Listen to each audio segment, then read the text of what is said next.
তোর কয় রে আমারে দেশের ওষুধ পানি নিয়ে যাবো না ওর সাথে দুধ ধরা লাগে 6 মাসের ওষুধ নিয়ে যাইতে হবে হ্যাঁ 6 মাসে কি তোর কয় ব্রাজিল পর্তুগাল ওরা তো খোলা মেলা মতো তো লজ্জাসন কিচ্ছু নাই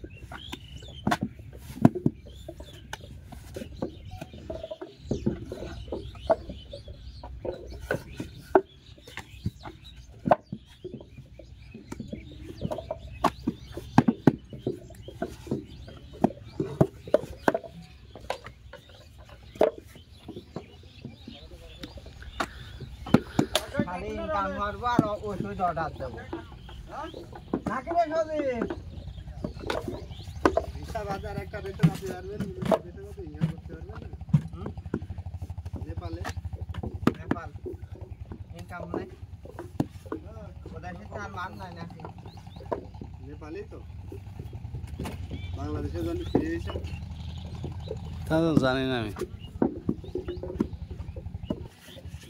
বাংলা কোন দেশের প্রধানমন্ত্রী বাংলাদেশের নেপালের না নেপালের ওই তো বাংলাদেশের জন্য খালি বিশ্বের একটা দেশ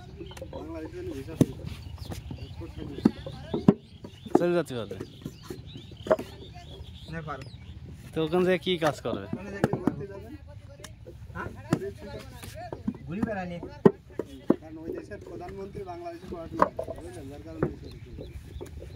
ওই শিবর তো ময়মনসিংহ কৃষি বিশ্ববিদ্যালয় তাই নাই মানে অন্যান্য দেশে ঘুরতে গেলে পাসপোর্ট ভিসা সব লাগে এখানে খালি পাসপোর্ট থাকলে প্লেন করে যায় ঘুরে আসি ও প্লেন খরচ দিয়ে ঘুরে আসা লাগবে যে কাম কাজ করবে কি যাওয়া এটা দূরে তো মানুষ দেখেন না বাংলাদেশের মানুষ এই যে মনে করেন একটা